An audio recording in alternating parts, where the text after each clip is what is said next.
الحمد لله رب العالمين والصلاة والسلام على حبيبه محمد وآله وصحبه أجمعين. أعوذ بالله من الشيطان الرجيم. بسم الله الرحمن الرحيم. أتأمرون الناس بالبر وتنسون أنفسكم وأنتم تتلون الكتاب أفلا تعقلون. واستعينوا بالصبر والصلاة وإنها لكبيرة إلا على الخاشعين الذين يظنون أنهم ملاقو ربهم وأنهم إليه راجعون. اللهم سبحانك لا علم لنا إلا ما علمتنا إنك أنت العليم الحكيم. مولاي صل وسلم دائما أبدا على حبيبك من زانت به الأسر. ہم اس آیہ کریمہ پہ بیان کر رہے تھے پچھلے جمعے کو جب وقت ہو گیا. اتامرون الناس بالبر، لوگوں کو تو نیکی کی ہدایت کرتے ہو، وتنسون انفسکم، اور اپنی ذات کو بھول جاتے ہو، یعنی خود عمل کرنے کی کوشش نہیں کرتے. وانتم تتلون الکتاب، حالانکہ تم کتاب کی تلاوت کرتے رہتے ہو، پڑھتے ہو، سمجھتے ہو. افلا تعقلون، کیا تم میں اتنا شعور بھی نہیں ہے؟ بنیادی طور پر تو چونکہ خطاب بنی اسرائیل سے تھا اور یہود کے علماء اپنی کتاب کے مطابق اعتراضات تلاش کیا کرتے تھے. مکہ مکرمہ سے بھی مشرکین مدینہ منورہ آ کر یہود سے سوالات پوچھ کر جاتے اور نبی کریم صلی اللہ علیہ وسلم پر پیش کرتے، اور مدینہ منورہ میں آ کر بھی یہود کے علماء کا یہ رویہ رہا. تو ارشاد فرمایا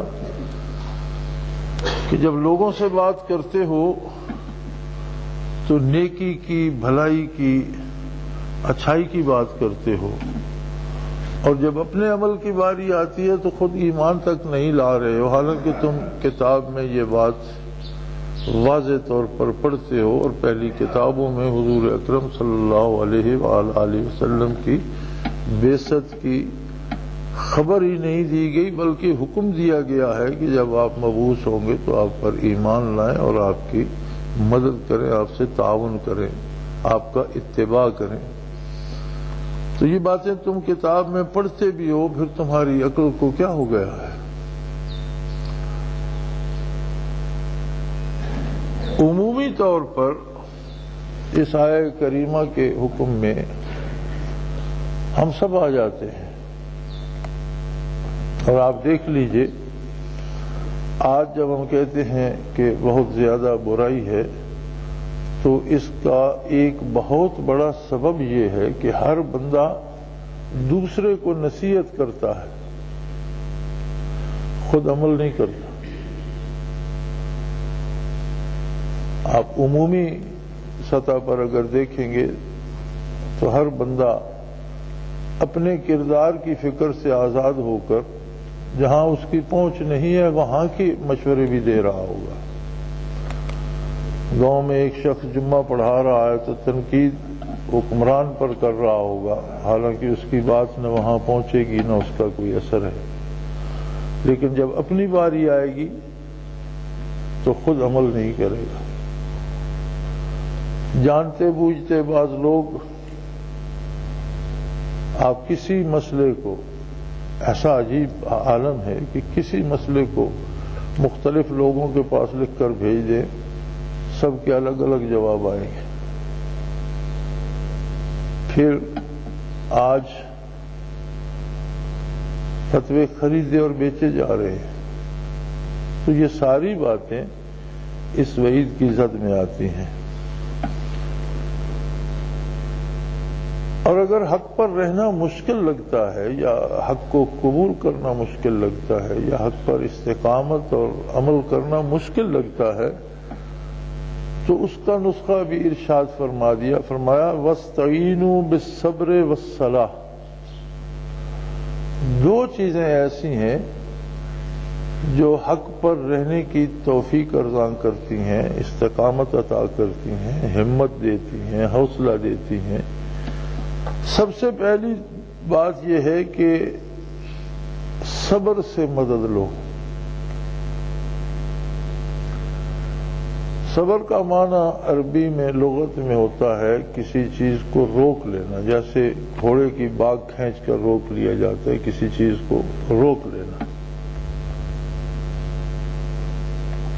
اور قرآن حکیم میں یہ استعمال ہوتا ہے کہ اپنے آپ کو اللہ کی نافرمانی سے روک لیا جائے، یہ سب سے اعلیٰ ترین صبر ہے۔ ہمارے ہاں عرف عام میں تو یہ ہوتا ہے کہ کسی پر کوئی مصیبت آ جائے اور وہ شور شرابہ نہ کرے تو وہ کہتے ہیں اس نے صبر کیا، لیکن شور شرابہ نہ کرنے سے مراد بھی یہی ہوتی ہے کہ وہ اللہ کی رضا پہ راضی ہے اور وہ سمجھتا ہے کہ اللہ کا کام ہے، جو اللہ نے کیا وہی درست ہے۔ تو صبر سے مدد حاصل کرو۔ صبر یہ ہے کہ ایک بنیادی بات آدمی سمجھ لے کہ یہ کائنات اللہ کریم کی ہے، اس دنیا کے بننے سے پہلے اس نے اس کے سارے اقدامات جو ہیں وہ ترتیب دے دیے ہیں، ہر چیز کا فیصلہ ہو چکا ہوا ہے، مخلوق بعد میں آئی اور فیصلے پہلے طے ہو چکے ہیں۔ ہر ذرہ، ہر قطرہ ہوا کا، ہر جھونکا، ہر پتا، ہر ڈالی، ہر شاخ ان فیصلوں کی پابند ہے اور اس کے مطابق ہر چیز الگ ترتیب ظہور پذیر ہو رہی ہے۔ اب اگر آج کا کوئی شخص جو چند روز کے لیے دنیا میں آیا ہے، وہ نہیں تھا تو دنیا قائم تھی اور دنیا چل رہی تھی، وہ نہیں رہے گا، دنیا کا نظام چل رہا ہوگا، تو یہ تھوڑے سے وقفے کے لیے جب ہم دنیا میں آتے ہیں تو ہم یہ اپنا حق کہاں سے تلاش کر لیتے ہیں کہ آج جو دنیا میں چل رہا ہے اس میں میرے مشورے کی ضرورت ہے یا میری رائے کے مطابق ہونا چاہیے۔ اگر یہ بات سمجھ میں آ جائے کہ میرے اختیار میں، انسان کے اختیار میں صرف ایک بات ہے جس کا اسے اختیار دیا گیا، اور وہ یہ ہے کہ کیا وہ اللہ کی عظمت کو قبول کرنا چاہتا ہے، ایمان لانا چاہتا ہے۔ اگر قبول کرتا ہے تو پھر اس کے نبی صلی اللہ علیہ وسلم کی اطاعت، اس کی کتاب کی اطاعت، اللہ کی اطاعت اس پر فرض ہو گئی، پھر اس کے پاس نافرمانی کی گنجائش نہیں ہے، سوائے اس کے کہ بتقاضۂ بشری غلطی ہو جائے تو احساس ندامت ہو غلطی پر، اپنی غلطی پر معافی کا طلبگار ہو، توبہ کرے، اپنی اصلاح کرے، لیکن زندگی کو بے مہار چھوڑ دینے کی اس کے پاس گنجائش نہیں ہے۔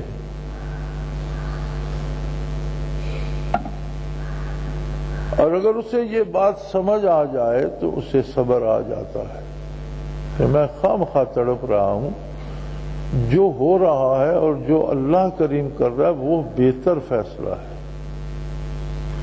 میں اپنے محدود سے چھوٹے سے علم سے اتنی بڑی کائنات کے فیصلوں کو چیلنج نہیں کر سکتا۔ بعض اوقات ہم پہ کوئی تکلیف آ جاتی ہے، ہم اس کا بڑا اثر لیتے ہیں، لیکن ہمیں یہ خبر نہیں ہوتی کہ اللہ کریم نے اسے کتنا چھوٹا کر کے ہم پر بھیجا ہے، اس کی رحمت نے اس کی کتنی شدت گھٹا دی ہوگی، یا ہم پر شاید کوئی بہت بڑی بلا آنے والی ہوگی جسے اللہ نے ٹال دیا ہوگا۔ یہ جو قدرت کے فیصلے ہیں یہ دو طرح کے ہیں، تقدیر کی دو قسمیں ہیں۔ ایک ہے قضائے مبرم، وہ تقدیر جس میں کوئی کمی بیشی نہیں ہوتی، جس کے حتمی فیصلے ہو چکے ہیں اور انہی فیصلوں کو نافذ ہونا ہے، ان میں کوئی کمی بیشی، کوئی تبدیلی ممکن نہیں، اسے کہتے ہیں قضائے مبرم، ایسی تقدیر جس میں تبدیلی کا کوئی امکان نہیں۔ اور دوسری ہوتی ہے قضائے معلق، وہ فیصلے جو معلق رکھے گئے ہیں، ان کا تعلق انسان کے کردار سے ہوتا ہے۔ یہ جو قوموں کی قومیں غرق ہوئی تو یہ ضروری تو نہیں تھا کہ ان کا مقدر تھا کہ وہ ایک ہی دن سب مریں گے، یہ قضائے معلق تھی کہ اگر تمہارے گناہ اس حد سے تجاوز کر گئے تو سب تباہ ہو جاؤ گے۔ اگر وہ توبہ کر لیتے تو وہ مصیبت ان پر نہ آتی۔ یہ ہوتی ہے قضائے معلق۔ اب ہم ان دو میں فیصلہ کرنے کی اہلیت نہیں رکھتے کہ مجھ پر یہ جو بیماری آ گئی ہے یہ قضائے معلق ہے یا مبرم ہے۔ ہو سکتا ہے یہ قضائے معلق ہو، میری کوئی نیکی، کوئی میری آہوزاری، کسی وقت کی دعا اللہ کو پسند آ گئی ہو اور اس کی شدت کم کر دی ہو سکتا ہے میرا گناہ بہت بڑا ہو، میری خطا بہت بڑی ہو اور یہ چھوٹی سی سزا دے دی گئی ہو۔ نبی کریم صلی اللہ علیہ وآلہ وسلم کا ارشاد عالی ہے کہ مومن کو کوئی چھوٹی تکلیف بھی ہوتی ہے تو وہ بھی اس کے گناہوں کا کفارہ بن جاتی ہے، اس کے طفیل بھی اس کی کتنی خطائیں معاف ہوتی ہیں۔ لیکن یہ ساری باتیں اس صبر سے تعلق رکھتی ہیں جسے اختیار کرنے کا حکم دیا جا رہا ہے کہ آدمی تسلیم کرے اور اس بات سے نکل آئے یہ بھی میری ہے، یہ بھی میری ہے، یہ چیز بھی میری ہے، یہاں بھی میں ہوں، وہاں بھی میں ہوں، میں یہ کر دوں گا، میں وہ کر دوں گا۔ اس سے نکل کر دیکھے کہ میں خود ایک بندہ محتاج ہوں، میں اپنے لیے کچھ نہیں کر سکتا، میں کیا کر دوں گا؟ وہ مالک ہے، جو وہ کرتا ہے وہ درست ہے، اور نظر اس پہ رہے کہ میرے ذمے ہے کہ میں اللہ کے ساتھ ایمان پختہ رکھوں۔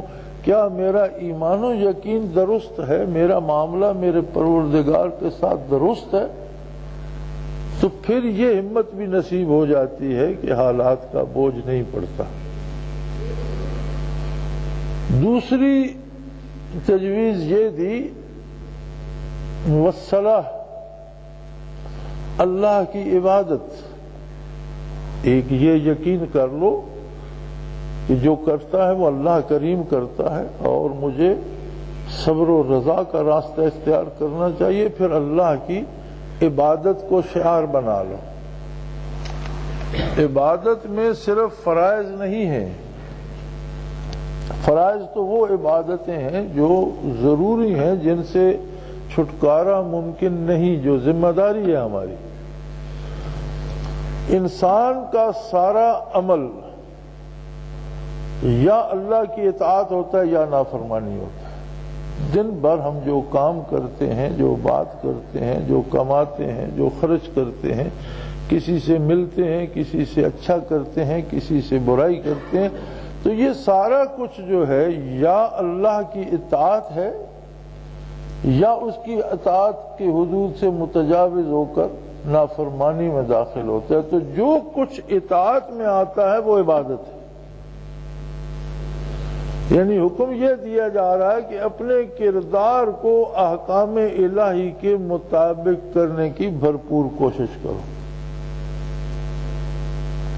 اس سے یہ مراد نہیں ہے کہ صبر کرو اور صرف نمازیں پڑھو، نماز افضل ترین عبادت ہے، لیکن ہر وہ کام جو ہم زندگی کا کرتے ہیں اور ہر وہ عمل جو ہم کرتے ہیں وہ اطاعت الہی کی حد میں ہوگا تو عبادت قرار پائے گا۔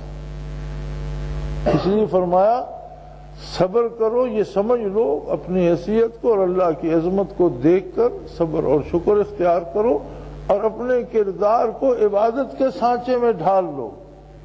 مشکلیں حل ہو جائیں گی، کوئی مشکل نہیں رہے گی، کوئی مشکل لگے گی نہیں۔ لیکن فرمایا وَإِنَّهَا لَكَبِيرَةٌ، لیکن یہ کام بڑا مشکل ہے۔ نسخہ مختصر سا ہے، اجزاء دو ہیں اس نسخے کے، اور دونوں انسان کے اپنے اختیار میں اللہ نے دیے ہیں، لیکن فرمایا اس کے باوجود یہ مشکل ہیں، ان کے لیے ایک اور چیز کی ضرورت ہے۔ صبر بھی مشکل کام ہے، اللہ کی اطاعت بھی مشکل کام ہے، لیکن یہ ہے بہت مشکل سوائے ایسے لوگوں کے الا علی الخاشعین، ان لوگوں لوگوں پر کوئی مشکل نہیں ہے، کوئی دشوار نہیں ہے جو لوگ خاشعین ہیں، جن کے قلوب میں خشوع ہے۔ خشوع دل کی ایک کیفیت کا نام ہے، اور نبی کریم صلی اللہ تعالی علیہ وآلہ وسلم سے دونوں نعمتیں پہنچی ہیں۔ ایک کو ہم کہیں تعلیمات نبی علی صاحب الصلاۃ والسلام، تو دوسرے کو برکات نبوی کہہ سکتے ہیں۔ نبی کریم صلی اللہ علیہ وآلہ وسلم کی ذات ستودہ صفات سے اللہ کا کلام ہم تک پہنچا، آپ کے ارشاد اور آپ کی حدیث سے کلام کی تفسیر اور مفاہیم اور معانی ہم تک پہنچے، آپ صلی اللہ علیہ وآلہ وسلم کے عمل سے کتاب پر عمل کرنے کا طریقہ ہم تک پہنچا۔ یہ سارا کیا ہے؟ تعلیمات محمد الرسول اللہ صلی اللہ علیہ وآلہ وسلم۔ دوسری نعمت یہ تھی، جیسے قرآن کریم میں ارشاد ہے، یتلو علیہم آیاتہ ویزکیہم ویعلمہم الکتاب والحکمہ، اللہ کی طرف دعوت دیتا ہے اللہ کا رسول صلی اللہ علیہ وآلہ وسلم، ویزکیہم، پھر ان کا تزکیہ کرتا ہے، انہیں پاک کرتا ہے۔ اب یہ پاک ہونا ایک کیفیت ہے باطن کی، قلب کی، ضمیر کی، دل کی، جو نام بھی آپ اسے دیں، اندر کی، کہ درون دل ان کا پاک ہو جاتا ہے۔ اور تزکیہ کس طرح فرمایا کرتے تھے حضور اکرم صلی اللہ علیہ وآلہ وسلم کہ جو بھی ایمان لے آیا، جس مومن کی نگاہ حضور صلی اللہ علیہ وسلم کے وجود عالی پہ پڑ گئی، اس کا تزکیہ ہوگا۔ قلب اطہر سے قلب مومن میں ایسی برکات پہنچی کہ اسے پاک کر دیا، یا نبی کریم صلی اللہ علیہ وسلم کی نگاہ ناز اٹھی اور مومن پر پڑ گئی، اس کا تزکیہ ہو گیا۔ وہ کیا ہو گیا؟ صحابی۔ صحابی کا لفظی ترجمہ تو ہے صحبت یافتہ، جس نے نبی کریم صلی اللہ علیہ وسلم کی صحبت پائی ہو، ملاقات نصیب ہوئی ہو، حضوری نصیب ہوئی ہو۔ لیکن مفہوم اس کا یہ ہے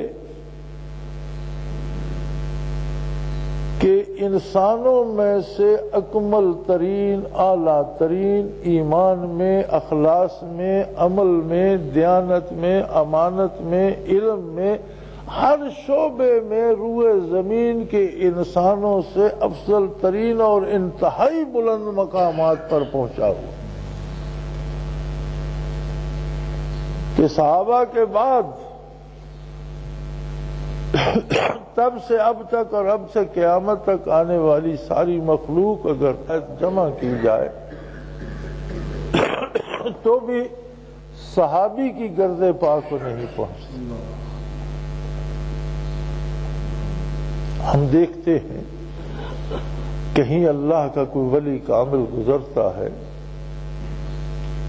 تو جس زمین میں دفن ہوتا ہے وہ صدیوں زمین بھی کلام الہی سے گونجتی رہتی ہے اور لوگ وہاں تلاوت کرتے رہتے ہیں، اس کی نسلوں کی لوگ زیارت کرتے رہتے ہیں۔ لیکن اگر سارے بنی آدم ایسے ہی ولی ہو جائیں اور سب کی ولایت جمع کی جائے تو صحابی کی گرد پاک کو نہیں پہنچتی۔ تو طہارت یا تزکیے کا یا خشوع کا یہ عالم تھا۔ جب یہ طہارت نصیب ہوتی ہے تو دل میں ایک کیفیت بنتی ہے قرب الہی کی، جسے خشوع کہا جاتا ہے۔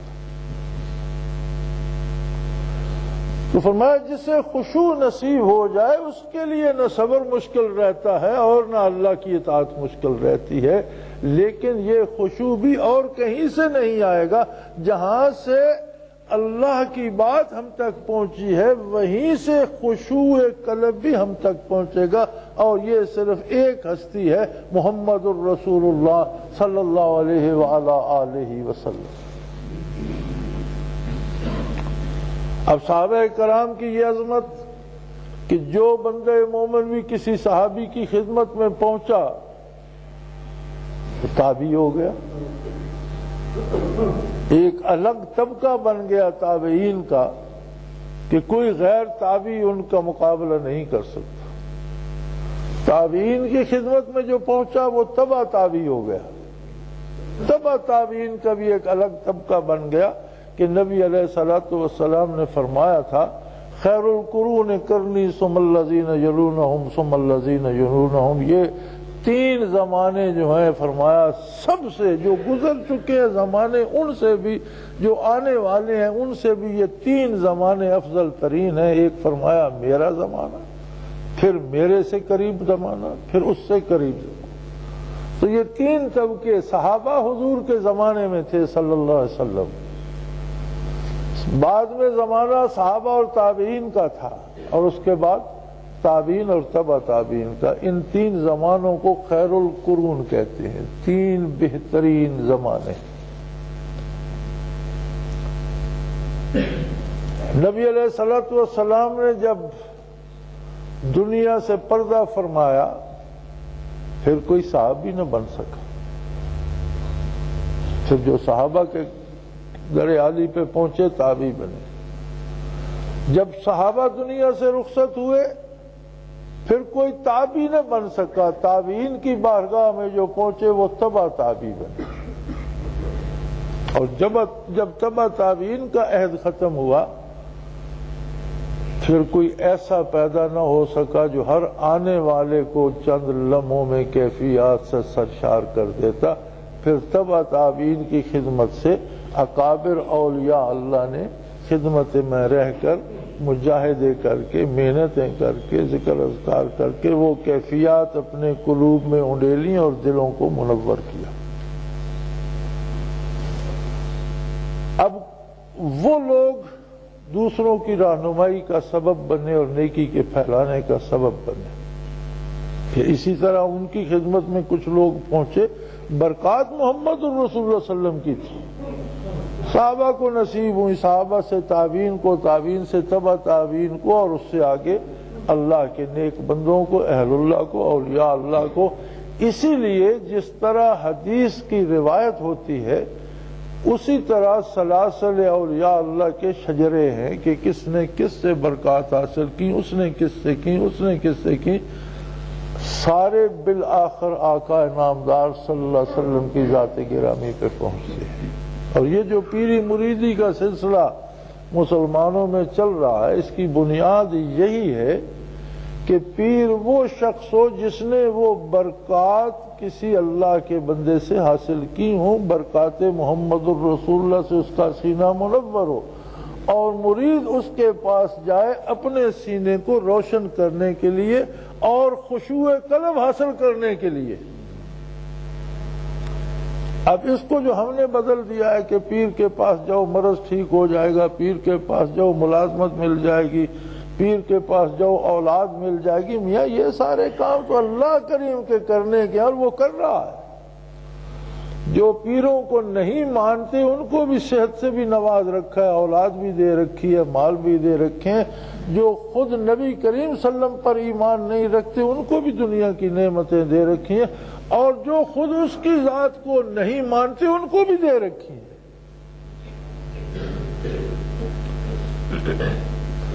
یہ جو دنیا میں نافرمان اور کافر اور ظالم اور فاسق اور فاجر حکمران ہیں، اللہ کی ایک مخلوق کو جنہوں نے تہہ کر دیا، انہیں حکومت کس نے دے رکھی؟ ان کا تو کوئی پیر نظر میں نہیں آتا۔ تو خاص کر یہ برے صغیر میں تو ہم نے ہندوؤں سے لے لیا نا، جو ہندو برہمن سے امید رکھتا ہے یا اپنے دیوی دیوتا سے رکھتا ہے وہ ہم نے اپنے پیر سے جوڑ لی۔ یہ کوئی پیری مریدی نہیں ہے کہ عمل کی توفیق نہ ہو۔ ہاں یہ الگ بات ہے، نبی کریم صلی اللہ علیہ وآلہ وسلم کی بارگاہ عالی میں عرض کیا گیا کہ یا رسول اللہ صلی اللہ علیہ وسلم جب آپ پردہ فرما جائیں گے تو لوگ کہاں جائیں، کس کے پاس جائیں؟ زمانہ تھا، صحابہ تھے، تابعین تھے، تبع تابعین تھے، یہ لوگ چلے جائیں گے تو پھر لوگ کس کے پاس جائیں گے؟ آپ صلی اللہ علیہ وسلم نے فرمایا ایسے بندے کے پاس جاؤ جس کے پاس بیٹھنے سے اللہ یاد آئے۔ اس لیے ایسے آپ نے یہ نہیں فرمایا اس کے پاس جاؤ جو تمہاری مصیبتیں دور کر دے، اس کے پاس جاؤ جو تمہیں ملازمت دلوا دے، اس کے پاس جاؤ جو تمہاری دکان چلا دے، اس کے پاس جاؤ جو تمہارے بچوں کی صحت کا ذمہ دار۔ ایسا تو نہیں فرمایا حضور، فرمایا ایسے بندے کے پاس جاؤ جس کے پاس بیٹھ کر اللہ یاد آئے۔ تو پیری مریدی سے مرید کو بھی یہ چاہیے کہ اپنی نیت کو کھڑا کر لے اور خشوع قلب کے حصول کی خاطر پیر تلاش کرے، اور پیر کو بھی چاہیے کہ اگر اسے وہ نعمت نصیب ہے تو لوگوں کو بانٹے، دنیا داری کے لیے لوگوں کا راستہ روک کر نہ بیٹھ جائے۔ تو فرمایا صبر اور صلات بہت مشکل ہیں، لیکن ان لوگوں کے لیے جن کے پاس خشوع نہیں ہے۔ خشوع قلب نصیب ہو جائے، اور خشوع قلب جن کو نصیب ہوتا ہے وہ کون لوگ ہیں؟ فرمایا الذین یظنون انہم ملاقو ربہم، جنہیں یہ خیال پختہ ہو جاتا ہے کہ ہمیں اللہ کے حضور حاضر ہونا ہے، ہمیں اللہ سے ملنے والے ہیں، میں عاجز بندہ، میں مشت غبار، اللہ کی بارگاہ میں اللہ کے روبرو کھڑا ہونا ہے مجھے۔ یہ پہچان ہے خشوع قلب کی۔ قرآن نے یہ بتا دیا کہ جسے خشوع قلب نصیب ہوگا اس میں ایک تو یہ خیال راسخ ہو جائے گا کہ مجھے اللہ کے حضور پیش ہونا ہے، وَأَنَّهُمْ إِلَيْهِ رَاجِعُونَ، اور میں جہاں بھی جاؤں، دنیا میں رہوں، کوئی مجھے جلا دے، کوئی میں کسی طوفان کی نظر ہو جاؤں، مجھے درندے کھا جائیں، کوئی حالت پہ مجھ پہ گزر جائے، بالآخر واپس مجھے اللہ کی بارگاہ میں پہنچنا ہے۔ فرمایا اگر خشوع قلب نصیب ہو تو یہ خیال راسخ ہو جاتا ہے، اور جب یہ بات یقینی ہو جائے کہ مجھے اللہ کی حضور جانا ہے تو پھر اللہ کی فرما برداری اور اللہ کی عبادت آسان ہو جاتی ہے۔ پتہ ہوتا ہے آج یا کل، ابھی یا چند لمحے بعد، کوئی پتہ نہیں کس وقت بلاوا آ جائے اور مجھ مشت غبار کو اس کی بارگاہ عالی میں پیش ہونا پڑے۔ تو یاد رکھیے دونوں نعمتیں اللہ نصیب کرے کہ تعلیمات نبوی نصیب ہوں، حلال حرام کی تمیز ہو، فرض کا جاننا فرض ہے، سنت کا جاننا سنت ہے، واجب کا جاننا واجب ہے۔ ہمارا رویہ یہ ہے کہ بچپن میں بھلا زمانہ تھا جب ہم بچے تھے، والدین نماز روزہ ضرور یاد کراتے تھے، کوشش کرتے تھے کچھ حصہ قرآن کا بھی پڑھ لے، لیکن اگر کسی نے کوئی غلط لفظ یاد کرا دیا، تلفظ صحیح نہیں ہے، تو ہم عمریں گزار جاتے ہیں، اس کی صحت کی فکر نہیں کرتے، کبھی نہیں پوچھتے کہ یہ صحیح ہے یا نہیں۔ وضو کا طریقہ کہیں سے بھول گیا یا غلط ہو گیا، ساری عمر سے غلط چلائے رکھتے۔ دنیا کے کاروبار میں ہم ہر سال، مثلا میں کاشتکاری کرتا ہوں تو ہمارے ہاں ہر فصل پہ ہماری یہ بحث چل رہی ہوتی ہے کہ کسی سے پوچھیں اس کا اچھی قسم کا بیج کون ہے، کھاد کون سی اچھی آئی ہے، اسے کس طرح سے کاشت کیا جائے۔ عمر گزر گئی کاشت کرتے کرتے، باپ کو کاشت کرتے دیکھا، دادا کو کاشت کرتے دیکھا، نسلیں بیت گئیں، 3 پشتیں تو اپنی اپنی آنکھوں سے دیکھیں یہی کام کرتے، اپنی ساری، پھر مشورے کی کیا ضرورت ہے؟ ہم سمجھتے ہیں نہیں، مشورہ بہتر ہے، جاننا چاہیے، نئی نئی باتیں آ گئی ہیں، بہتر فصل ہو۔ دین کے معاملے میں ہم کیوں نہیں پوچھتے؟ خشوع کی کمی ہے، قلب میں خشوع آ جائے تو فکر پیدا ہو جاتی ہے، میں جو کام کر رہا ہوں نہیں، اس کا صحیح طریقہ کیا ہے، روزہ رکھا ہے تو اس کے افطار و سحر کیا ہے، اس کے آداب کیا ہے، کس بات سے ٹوٹے گا، کس سے مکروہ ہوتا ہے، جاننا چاہیے، جانے گا تو عمل کرے گا۔ تو دین کے لیے ایک تجسس پیدا ہو جاتا ہے۔ میں نے حضرت رحمت اللہ تعالی علیہ کی خدمت عالی میں یہ دیکھا ہے کہ حضرت کسی کو نہیں کہتے تھے، نہیں فرماتے تھے یہ کرو وہ کرو، وہ نہ کرو، ایسا کرو ایسا نہ کرو، یہ بھی نہیں فرماتے تھے داڑھی رکھ لو، میں نے نہیں سنا کسی سے آپ نے کہا۔ لیکن عجیب بات ہے، جب کیفیات قلب میں آتی تھی تو بندے میں خود ایک تجسس پیدا ہو جاتا تھا، وہ از خود اس طرف چل پڑتا تھا، وہ خود داڑیاں بھی رکھ لیتا تھا، خود نمازیں کا پابند بھی ہو جاتا تھا، خود حلال حرام بھی پوچھنے لگ جاتا تھا۔ اور کتنے لوگوں کو دیکھا کہ وہ آئے اور از خود ان میں جب دل میں برکات آئی، کردار میں اور بدن پہ تبدیلیاں، مثبت تبدیلیاں آنے لگ گئیں۔ تو فرمایا اللہ کی اطاعت سے اور اللہ کی عظمت کا اقرار کر کے اور اپنی عاجزی کو دیکھ کر تمہیں دنیا میں کوئی مشکل نہیں لگے گی۔